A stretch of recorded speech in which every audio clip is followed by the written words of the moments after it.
everybody. We had a great day. We were able to sign 23 players from 8 different states, and 10 of those kids will be coming in here mid-year, with the other 13 will come in late May, early June. The greatest thing I think about this class is, once they were committed, they stayed committed to us, and I think that says a lot about our coaching staff and relationships that they had built with these guys. But really happy that there was no drama. It seems like every year at this point there's a lot of leaving and coming, and that didn't happen to us, and so really grateful for that. And we had Zoom in-home meetings with them last week, and then again this week, and there was never any indication that they were talking to other people, interested in other people. And for that, we as our entire staff are grateful for that, and we're very pleased with the kids that we signed today. Dudley? Coach, you've been talking about wanting to add a couple of defensive linemen you may have known before today, but how big was that to kind of solidify the class with 3 total defensive linemen? I think it is big, and they are big physically. I think that was big to pick up Cam Ball on a public announcement today. We've known for quite a while, and Jaylen Williams. We still have some scholarships available, and I think we still need at least one more D lineman, preferably maybe a pass rushing defensive end, and at least one more offensive lineman. And if I had my druthers, I would, I'd like to go 2 and 2 on both sides. Although we have one available scholarship and we can push 3 forward. But as of right now, the thoughts are going big and going on both sides of the ball. But obviously, we would take other positions of need if somebody gets in a transfer portal that we think could help us. Danny? Hey, Coach, I may be wrong here with my dates, but I think March 7th was the last time you could have anybody on campus. Then, of course, everything went virtual. I'm wondering, what were some of the pros and cons of going virtual, and do you think that's going to change maybe how coaches look at unofficials and all these visit opportunities going forward? I think there's going to be way more of the Zoom world, even when you can go out and see kids and when you can have them on campus. I think there'll be a little bit more Zoom world, especially with the kids that aren't close, in our state or bordering or can't get here. We've learned a lot, especially me. I've learned a lot about technology. I'm still way behind most people, but learned a lot about technology, and this, even what we're doing right here, was very, very uncomfortable back in March, and now it just seems to be, what we do. So I think we'll add a little bit of what we're doing right now to our recruiting, and certainly we'll look forward to going out and being able to get face-to-face with our recruits, or at least see them at practice. Nikki? Nate's having a hard time.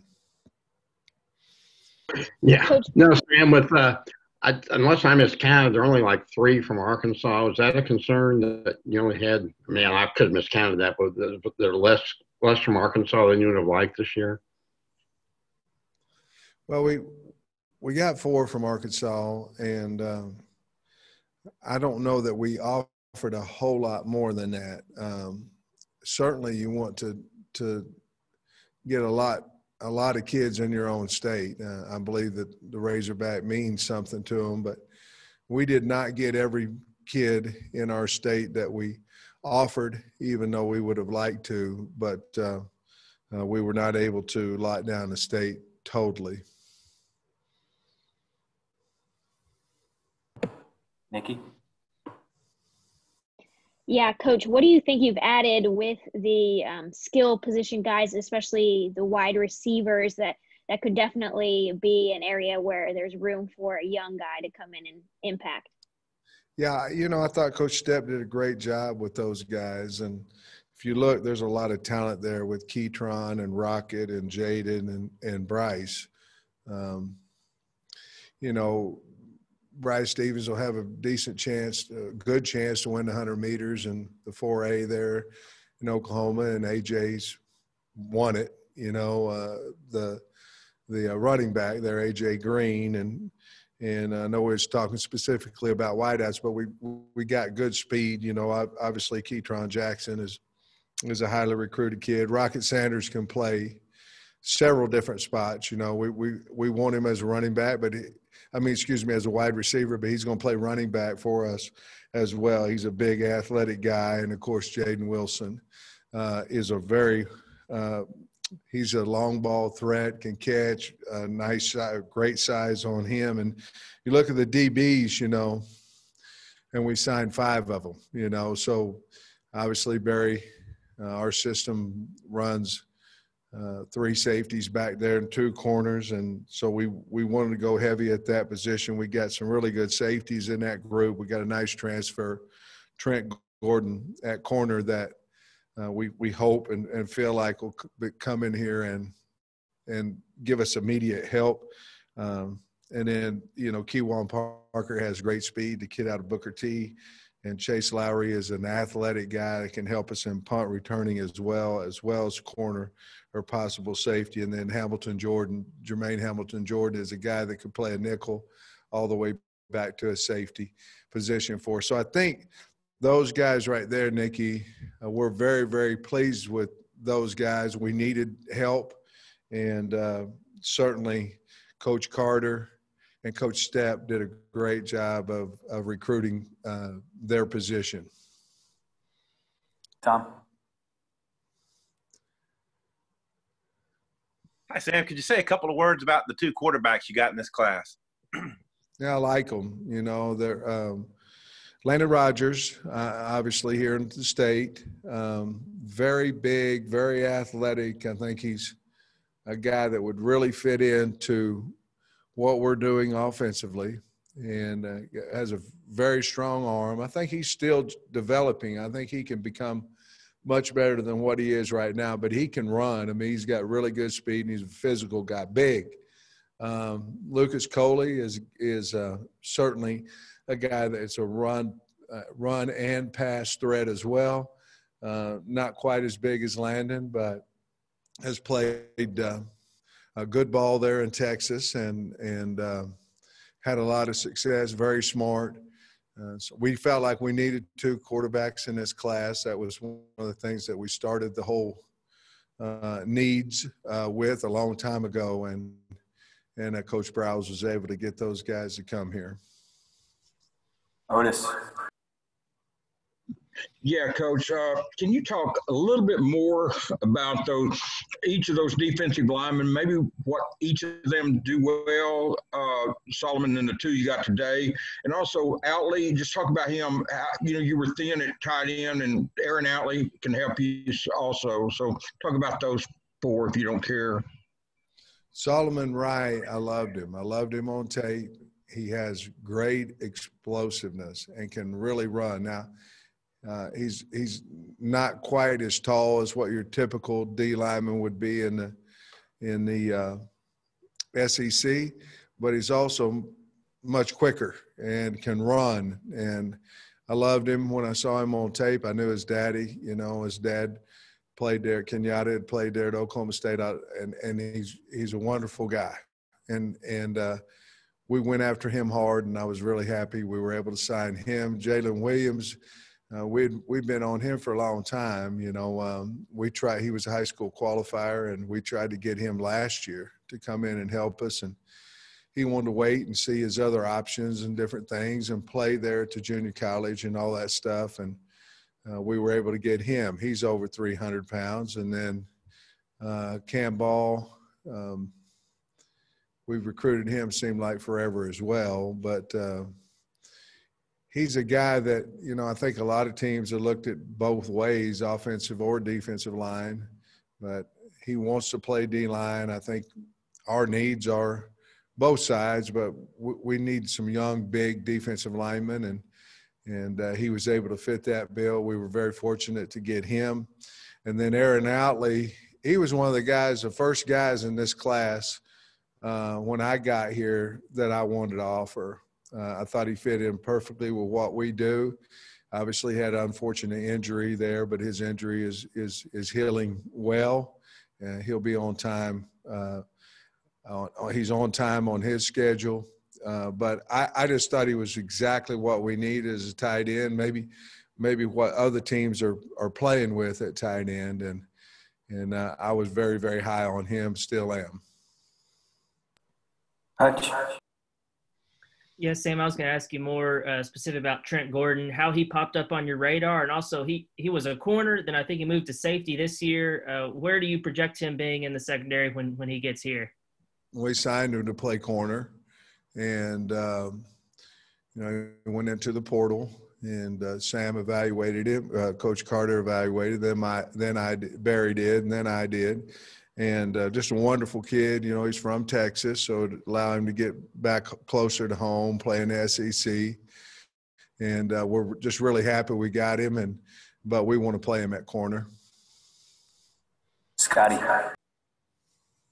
Yeah, hey, Coach, I was wondering what jumps out to you and your staff about the offensive linemen that you got in this class. Yeah, I really like the guys we got. You know, Terry Wells, I think, was the very first one. He's a 305-pound kid that really has great feet, smart, and I think he can develop into an excellent offensive lineman. Cole Carson, I think him and Devin Manuel both came here on the same junior day, I believe. I think all three of them were here, to be honest with you. Could be wrong on that, but I think all three of them were at junior day and at the same time. And Cole, the only thing with Cole was I want to see how big he was, and he came in, and I know he's as bigger than Frank Ragnow was. I remember thinking that whenever I first met him, and I loved him because he had his name on the back of his belt. You know, I kind of like guys like that, and I liked his athleticism on field. I liked his natural ability to explode through his hips. And then Devin Manuel, the first thing that kind of caught my eye about Devin was not necessarily his size, because he's huge, but his basketball skill. You know, I think the first few clips that I saw on him, watching him, was from playing basketball. He's a very good basketball player, very light on his feet. I don't know if raw is the word, but I think there's a lot of things we can do there to help him technique-wise and things of that nature. He's very well coached in high school, but I think when he gets here, the sky's the limit, because he is very athletic and he's huge. And those are the type of kids we need in our program on the offensive line. Bob? Sam, typically Arkansas signs 1, 2, maybe 3 good players from Oklahoma. Sometimes don't sign any. You guys signed 6. That's a huge haul. I know you're from there and you have other coaches with ties to the state. What was the key to getting such a big haul? How do you feel about that group, and anything you want to say about any of those guys individually? Well, I really like that group. We went over there, and if you really look at the kids we signed, for the most part, we signed a lot of speed out of the state of Oklahoma with A.J. Green, certainly Keywan Parker, Bryce Stevens. Those guys can really run, and so can Javion Hunt. But with Javion, you sign a guy that their high school's won 5 state championships in a row.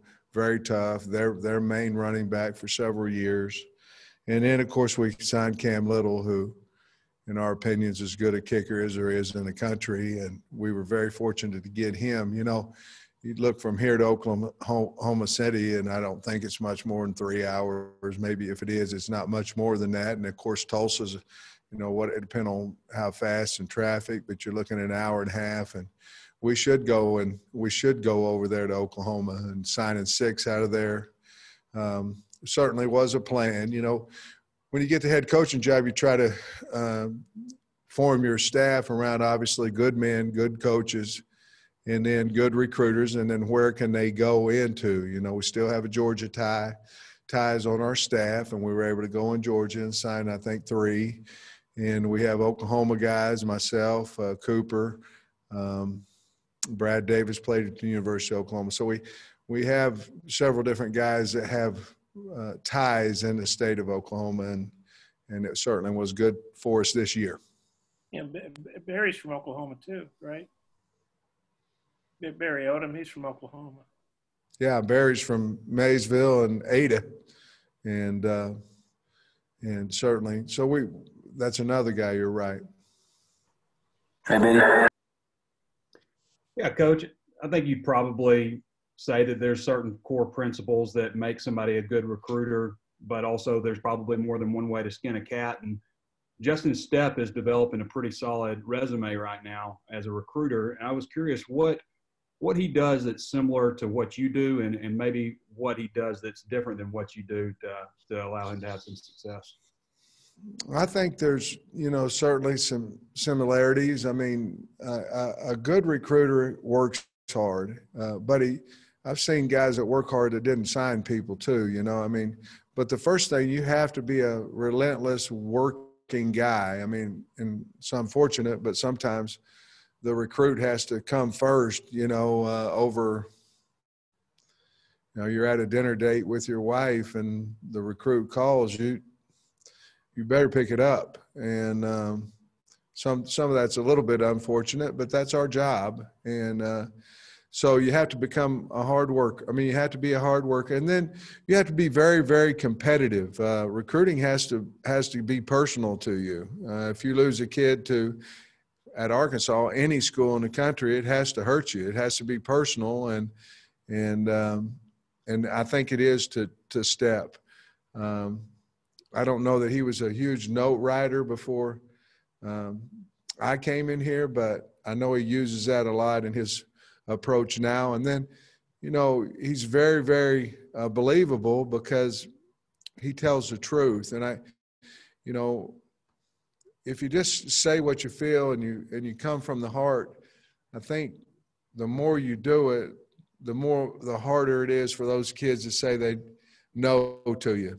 And he gets on them early and he stays on them. And, you know, a lot of times time makes a difference in recruiting. You know, I've been recruiting a kid for 2 months. Somebody's been recruiting him for 2 years. I mean, time makes a difference. And we're trying to get on these kids early and not let that be a factor. And Stepp's real good about finding guys that he likes way ahead of each class. Dudley.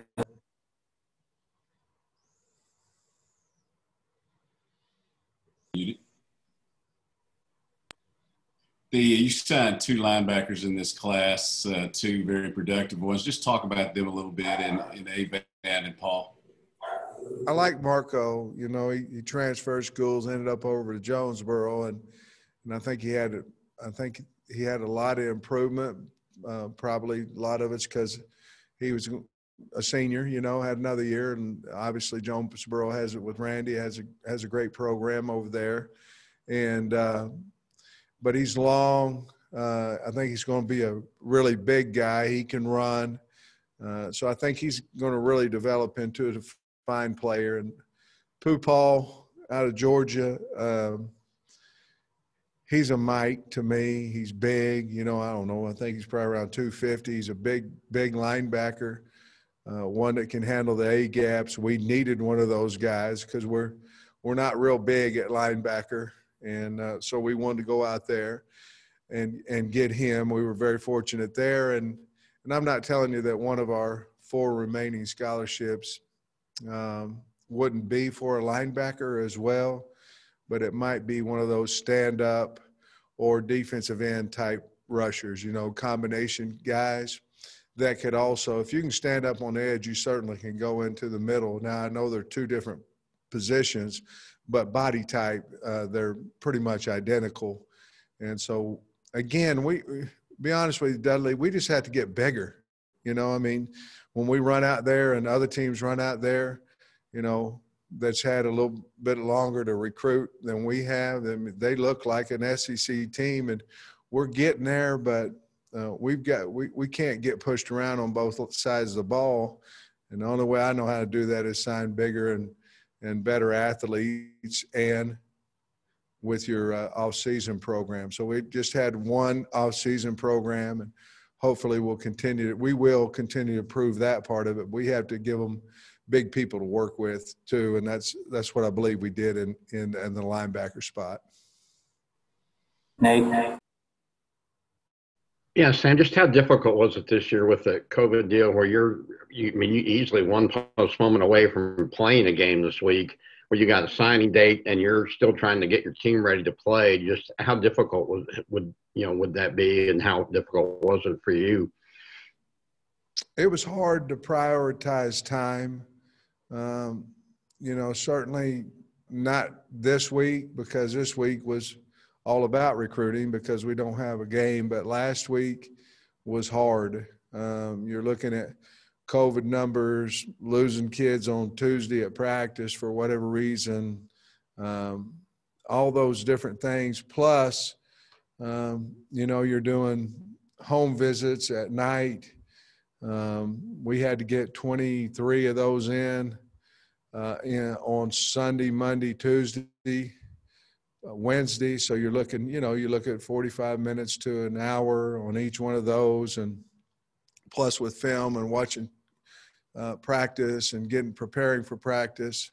When we tried to cut all that out until the evening, but the week of the Alabama game, obviously, had a lot going on, and I'm hoping that wasn't the reason that we didn't play well, but my mind tells me that there's something to that. Hutch.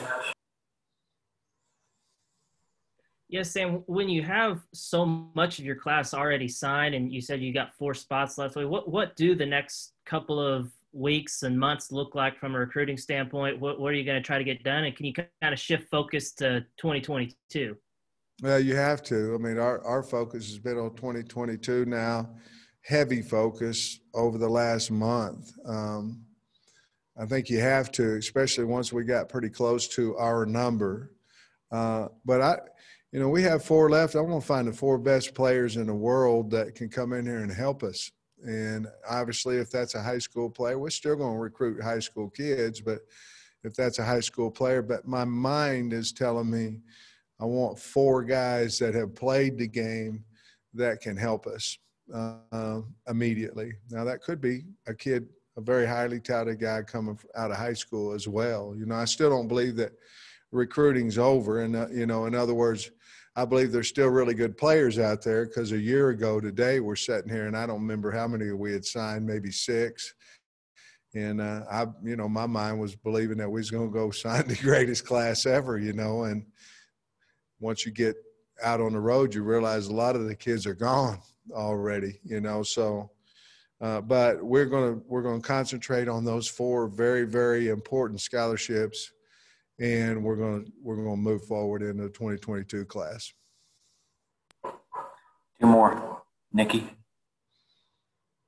Yeah, Coach, say visits start opening up this summer or something. How much better do you think a 2022 class can be once you can get kids on campus? How much easier is evaluating? I know it must already be tough with these 2022s to, trust the film. Well, Nikki, I think you can always miss on a guy character-wise. You may not be around him enough and things of that nature.